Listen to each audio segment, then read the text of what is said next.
నమస్తే అగ్రి తెలుగుకు స్వాగతం. ప్రస్తుతం మనం నంద్యాల జిల్లా ప్యాపిల్ మండలం హుస్సేనాపురం గ్రామానికి అయితే రావడం జరిగింది. ఇక్కడ వచ్చేసి రాష్ట్ర స్థాయిలో ఎవరైనా జీవాలు కొత్తగా పెంచాలనుకుంటే ఇక్కడ ప్రభుత్వ ఆధ్వర్యంలో శిక్షణ కార్యక్రమాన్ని అయితే చేపడతారు. ఇక్కడ అది కూడా పూర్తిగా ఉచితంగా. మరి ఈ శిక్షణా సంస్థ ద్వారా ఎవరైనా జీవాలు పెంచాలనుకుంటే వారికి అందుతున్న సేవల గురించి ఇక్కడ డిప్యూటీ డైరెక్టర్గా ఉన్నటువంటి వెంకటరెడ్డి సార్ని అడిగి తెలుసుకుందాం. సార్ నమస్తే. సార్ నమస్తే సార్. వెంకటరెడ్డి గారు అసలు ఎప్పుడు ఇది స్థాపించడం జరిగింది, దేని ఉద్దేశంతో? నవంబర్ 21, 2021 ఇక్కడ ఎస్టాబ్లిష్ చేయడం జరిగింది. యాక్చువల్గా అన్ని పోస్టులు మొత్తం క్రియేట్ చేయబడినవే. యాక్చువల్గా ఎక్కువగా అనంతపురము దీని సరౌండింగ్ మండల్స్, ఈ మండలంలో అత్యధిక షీప్ పాపులేషన్ ఉందనే ఉద్దేశంతో ఎక్కువ మంది బిలో పవర్టీ లైన్లో ఉండి ఎక్కువగా ట్రైనింగ్ లేక, అంటే వాళ్ళ యొక్క శిక్షణ కరెక్ట్గా లేకపోవటం వల్ల వాళ్ళ యొక్క గొర్రెలను కరెక్ట్గా మేపుకోవాలి, యజమాన్య పద్ధతులు కరెక్ట్గా మేనేజ్ చేయకపోవడం వల్ల కారణం వల్ల ఎక్కువగా మోర్టాలిటీ అంటే చచ్చిపోవడం ఎక్కువగా జరుగుతూ ఉంటాయి. గమనించి దాని మీద శిక్షణ ఇస్తే బాగుంటుంది, వీళ్లకు బెటర్గా లైవ్లీహుడ్ బాగా ఉంటుంది, బెటర్గా జీవనము సాగించవచ్చు అనే ఉద్దేశంతో ఈ ఇన్స్టిట్యూషన్ను కొత్తగా ఎస్టాబ్లిష్ చేయడం. ఇది వరకు ఉండేదా సార్? లేదా, ఇంతకుముందు లేదు, అప్పుడే స్టార్ట్ చేయటం. 2021లో దీనికోసమనే ఎవరైనా జీవాలు పెంచాలనుకుంటే వాళ్ళకి నైపుణ్యం కలిగించాలనే ఉద్దేశంతో మొదలు పెట్టడం జరిగింది.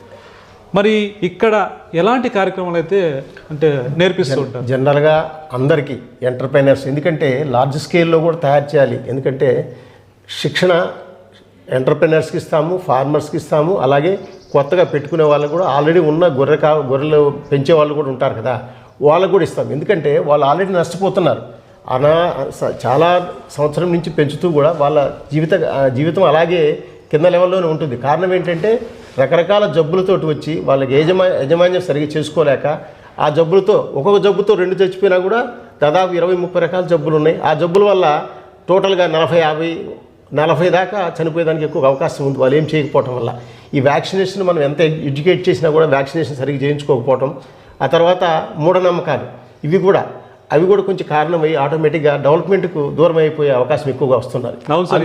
మూఢనమ్మకాలు అంటే గుర్తు వస్తుంది, ఎప్పుడైనా పల్లెలకు వెళ్ళినప్పుడు కానీ వేరే ఊర్లకు వెళ్ళినప్పుడు కానీ చెట్లకైతే గొర్రెలను ఎలాడదీస్తుంటారు. దేనికోసం సార్? అది ఏం లేదు, అంటే ఆ జబ్బు మళ్ళీ వేరే వాటికి రాకుండా ఉండాలి. అది వేరే అంటే ఎగ్జాంపుల్ వాళ్ళు సైంటిఫిక్గా చాలా కరెక్టే వాస్తవంగా. ఎందుకంటే ఆ జీవాన్ని ఇంకొక వేరే కుక్కలు అట్టు తిన్నాయి అనుకుంటే వాడి దగ్గర ఉన్న పరాన్న జీవులు మళ్ళీ ఈ రీసైకిల్ అవుతూ ఉంటాయి. బూడ్చి పెడితే బెస్ట్.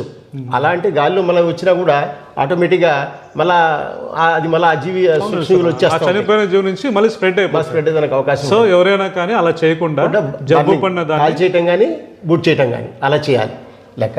కానీ వాళ్ళు ఏంటంటే ఉద్దేశం ఎవరు ఏవి తినకూడదు అనేది ప్రిన్సిపల్, వాళ్ళకు ఒక నమ్మకం. కానీ అది కూడా ఇండైరెక్ట్గా స్ప్రెడ్ అవ్వడానికి అవకాశం ఎక్కువగా ఉంటుంది.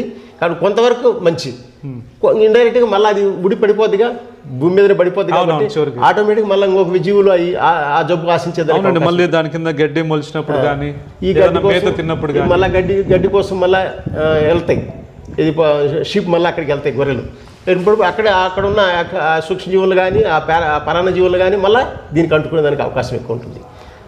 ఎప్పుడైనా కూడా ఒక జీవి కానీ ఏదైనా చనిపోయినప్పుడు, ఇప్పుడు కోళ్ళలో అవుట్ బ్రేక్ ఉంది, అన్ని దాటిని మనం బర్న్ చేసేస్తున్నాం, లేకపోతే గుంత తీసేస్తున్నాం. అంతటితో అది ఆ జబ్బును మనం స్ప్రెడ్ కాకుండా చేసుకోగలగాలి.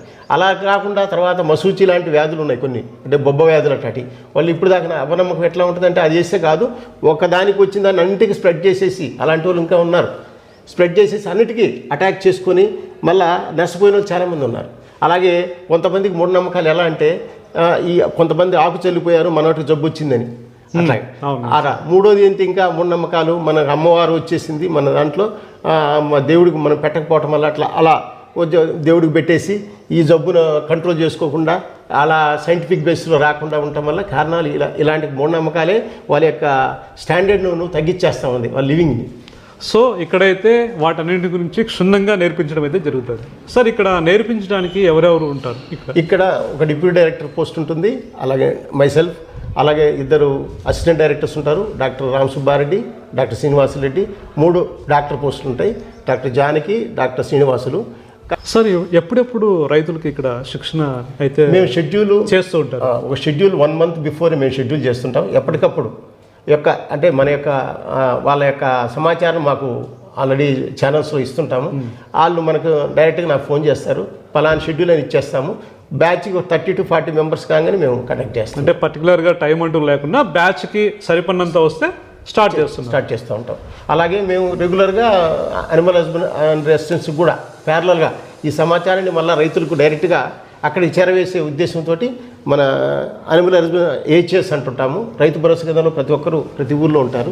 వాళ్ళకు ఈ సమాచారాన్ని డబల్ వేలో వెళ్ళేటప్పుడు సోషల్ మీడియా ద్వారా అయితేనేమి లేకపోతే అగ్రికల్చర్ ఇక్కడ డైరెక్ట్గా చెప్పడం అయితేనేమి, ఇండైరెక్ట్గా మళ్ళీ 3 మెథడు మా యొక్క స్టాఫ్ ద్వారా అక్కడ వాళ్ళకి సమాచారాన్ని, వ్యాక్సినేషన్ షెడ్యూల్ కానీ, జబ్బులు ఏ సీజన్లో ఏమొస్తాయి, వేయించుకోవాల్సిన బాధ్యత రైతు.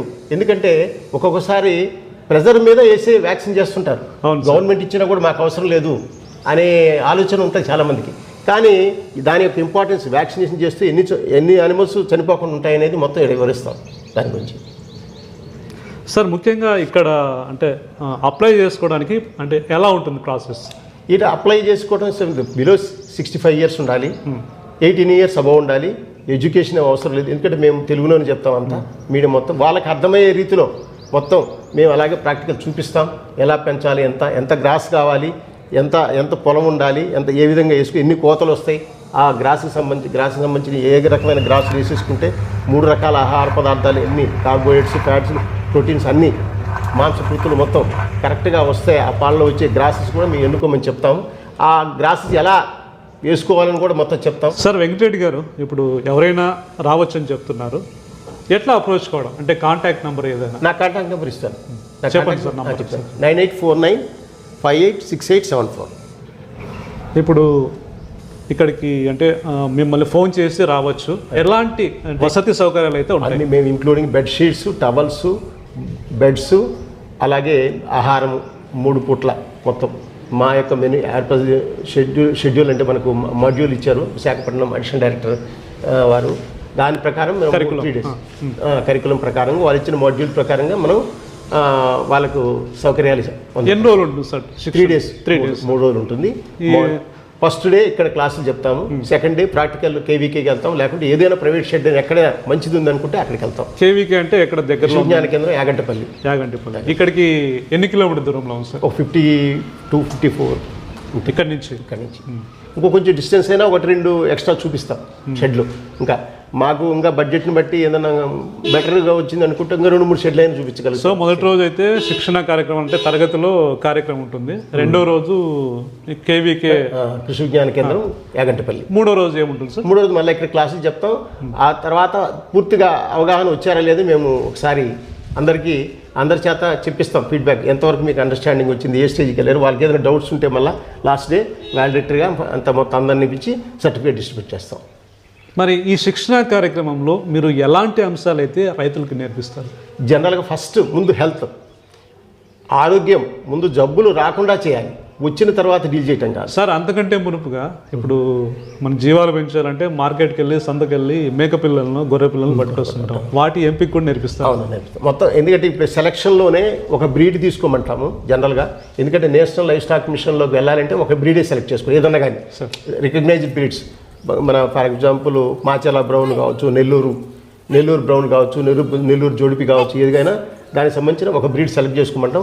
కాకపోతే ఒకటి ఏంటంటే ఈసుకుపోయే తత్వం లేకుండా ఉండాలి వాటిలో. అందుకని మేము ఏంటంటే ఒక పిల్లను, తల్లిని సెలెక్ట్ చేసుకున్నట్టయితే వీలంత వరకు ఆ వ్యాధి లేకుండా ఉంటుంది.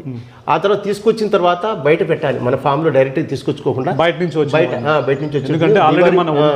డివార్మింగ్ చేసుకొని ఆ తర్వాత 1-2 వ్యాక్సిన్స్ కూడా మనం చేసుకొని ఆ తర్వాత హిస్టరీ పరంగా వాళ్ళు ఏమైనా వ్యాక్సిన్ చేస్తున్నారో లేదో మనం తెచ్చుకునేటప్పుడే కనుక్కోవాలి. వాళ్ళు అంత సిస్టమ్ మెయింటైన్ చేయకపోతే మనమైనా జాగ్రత్త పడి మనం వ్యాక్సిన్ రెగ్యులర్గా చేసుకోవాలి. ఎందుకంటే ముందు వ్యాక్సిన్ ఏదంటే ఇమీడియట్గా అటాక్ అయినా మనం వ్యాక్సిన్ వేయకపోతే నష్టం చాలా ఎక్కువ జరుగుతుంది. కాబట్టి డేంజరస్ డిసీజ్కి ముందు చేసేసుకుంటాం. ఆ తర్వాత సీజన్ వైడ్ వ్యాక్సిన్స్ అన్నీ రెగ్యులర్గా 1 month 2 months చేసుకోవాల్సిన వ్యాక్సిన్స్ అన్నీ మొత్తం నియర్లీ 8 to 9 వ్యాక్సిన్స్ ఉంటాయి. అవునా సార్? చిన్నపిల్లలకి ఎలా మనం టీకాలు వేసుకుంటాము అట్లాగే వీటికి షెడ్యూల్ ప్రకారం మనం వేసేసుకుంటాం. ఆ డైరెక్షన్ అంతా మొత్తం డిపార్ట్మెంట్ మొత్తం లోకల్గా అందరూ ఉంటారు. మన ఏహెచ్ఆర్ ఉంటారు, డాక్టర్స్ ఉంటారు, అసిస్టెంట్ డైరెక్టర్స్ ఉంటారు.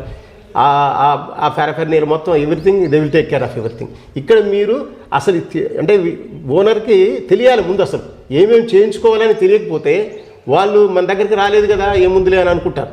కాబట్టి వీళ్ళు పోయి మా దానికి పలానా వ్యాక్సిన్ చేయాలి, మన పలానా వ్యాక్సిన్ చేయాలి, మా మా కట్టలో ఇలాంటి జబ్బులు ఇలాంటి లక్షణాలు ఉన్నాయి, ఏమేమి చేయాలి అని వీళ్ళు పోయి క్వశ్చన్ చేసే నేచర్కి తీసుకొస్తాం.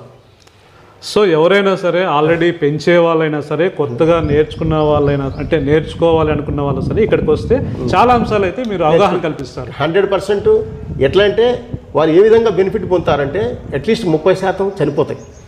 100కు 30 చనిపోయినాయి అనుకోండి, యావరేజ్ 10,000 వేసుకున్నా 3 లక్షలు మిగులుతాయి. అతను ఇక్కడ శిక్షణ పొందిన వల్ల సంవత్సరానికి 100 గొర్రెలలో 3 లక్షల రూపాయలు అతను సేవ్ చేస్తాడు. అది మన ఉద్దేశం.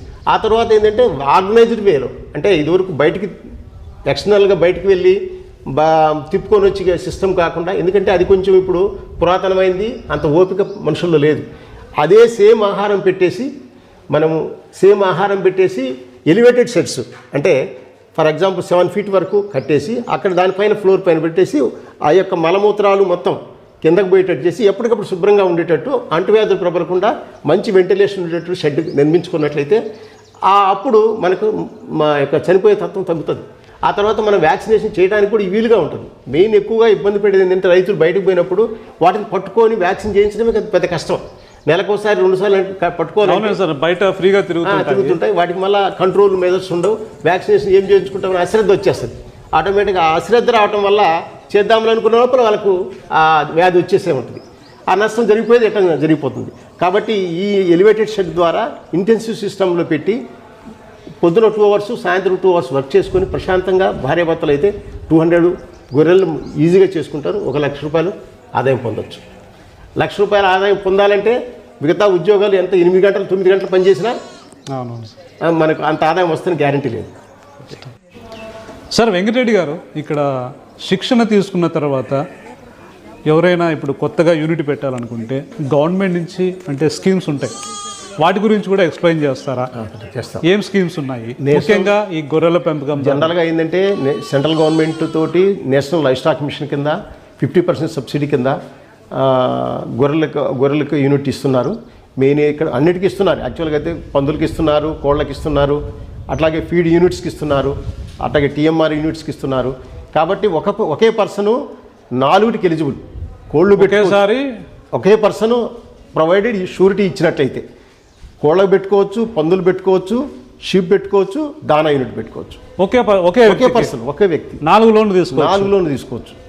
4 లోన్లు తీసుకున్నట్లయితే కెపాసిటీ ఉన్నట్లయితే 4 ఒక బిగ్ షాట్ ఎవరైనా మంచి రైతు ఉన్నాడు, డబ్బు బాగుంది, అతను షూరిటీ ఇవ్వగలడు. 4 యూనిట్లు పెడితే 4 చోట్ల మనుషులు కావాల్సిందే కదా. అతనికి మంచి శాలరీ ఇచ్చినట్లయితే 10 మందికి ఎంప్లాయ్మెంట్ చూపించినట్టే కదా ఇండైరెక్ట్గా. అందుకనే ఇప్పుడు ఏంటంటే ఎవరికైనా income limit, income tax payer అనేమి లేదు. ఇన్కమ్ ట్యాక్స్ పేయర్స్కి కూడా ఈ స్కీమ్ సబ్సిడీ వర్తిస్తుంది. ఈ 4 అంటే ఏమేమి సార్? మరొకసారి ఎక్స్ప్లెయిన్ చేయండి సార్. గొర్రెలు, అలాగే పందులు, కోళ్ళు, ఆగా ఫీడ్ యూనిట్, దానా అంటే వీటికి అన్నిటికీ దానా అవసరమే కదా. కాబట్టి అది కూడా సబ్సిడీలో ఇచ్చేటట్టు చేశారు. కాబట్టి మనం కరెక్ట్గా ఉపయోగించుకున్నట్టయితే గవర్నమెంట్ను ఉపయోగించుకొని మన లైఫ్ అంతా మొత్తం అసలు మారిపోతుంది. కరెక్ట్గా మేము ఆ విధంగానే ఇక్కడ మేము ట్రైనింగ్ ఇస్తున్నాం. మొత్తం ఆ యొక్క ఆర్డర్లోనే మొత్తం ట్రైనింగ్ ఇస్తూ మేము ఇక్కడ మంచిగా మానసికంగా బలపరుస్తూ పర్సనాలిటీ డెవలప్మెంట్ కూడా ఒక క్లాస్ తీసుకుంటాం. అంటే కమ్యూనికేషన్ అది కూడా ఇంపార్టెంట్. ఎందుకంటే లేబర్తో ఎలా మేనేజ్ చేయాలి, ఎలా డీల్ చేయాలి, అందరితో మంచిగా ఉండాలి, మానసికంగా మనసుకి స్థైర్యం బాగుండాలి అనేది ఇవన్నీ చాలా ఇంపార్టెంట్. జనరల్గా ఎవరైనా ఇక్కడ నుంచి ట్రైనింగ్ పొంది ఆ తర్వాత గ్రూప్లో ఉంటారు. మా గ్రూప్లో ఉన్నప్పుడు డౌట్స్ ఎవరైనా మొత్తం ఎప్పటికప్పుడు అడుగుతూ ఉంటారు. అడిగినప్పుడు మీకు వాళ్ళకి కావాల్సిన సమాచారం వీళ్ళకి శిక్షణ తీసుకున్న సర్టిఫికేట్ ఇస్తాము. అట్లాగే లోకల్ డాక్టర్స్ ఎక్స్పీరియన్స్ సర్టిఫికేట్ ఒకటి తీసుకుంటారు. అలాగే మనం ఎప్పుడు డిపిఆర్ డీటెయిల్డ్ ప్రాజెక్ట్ రిపోర్టు అంటే 100కు కావచ్చు, 200 కావాలంటే 200, 300 కావాలంటే 300, 400 కావాలంటే 400, 500 కావాలన్నా 500కు. జనరల్గా 500 వరకే మనకు నేషనల్ లైవ్ స్టాక్ మిషన్ కింద వర్తిస్తుంది. కాబట్టి అంతవరకు మేము ఎప్పటికప్పుడు గ్రూప్లోనే ఇస్తుంటాము. ఎవరైనా అడిగినా కూడా ఇస్తుంటాం. ఆ ప్రొసీజర్ కూడా మొత్తం ఇక్కడ మేము స్లైడ్ టు స్లైడ్ డీటెయిల్గా మనం చెప్తాం. దాని గురించి అప్లై చేసుకునే విధానము, తర్వాత మధ్యలో ఏదన్నా రిమార్క్స్ వస్తే అడిగితే అవి కూడా మాకు పెడుతుంటారు. అవి కూడా మేము పలానా చోటుకి వెళ్ళి సాల్వ్ చేసుకోండి అని చెప్తూ ఉంటాం. వెంకటరెడ్డి గారు, ఈ గొర్రెల పెంపకం శిక్షణా కేంద్రం ద్వారా మీరు కొత్తగా పెంచే వాళ్ళకైతేనేమి ఆల్రెడీ పెంచే వాళ్ళకైతేనేమి ఇస్తున్న శిక్షణ కార్యక్రమాల గురించి చాలా సవివరంగా మంచి వివరాలు తెలియజేశారు సార్. నమస్తే సార్. నమస్తే, వెల్కమ్ అగైన్. ఇప్పుడైనా మీరు రండి, ఇంకా ఇన్ఫర్మేషన్ మొత్తం డీటెయిల్గా ఇంకా కావాలంటే ఇంకా చెప్తాను. Okay sir, thank you sir.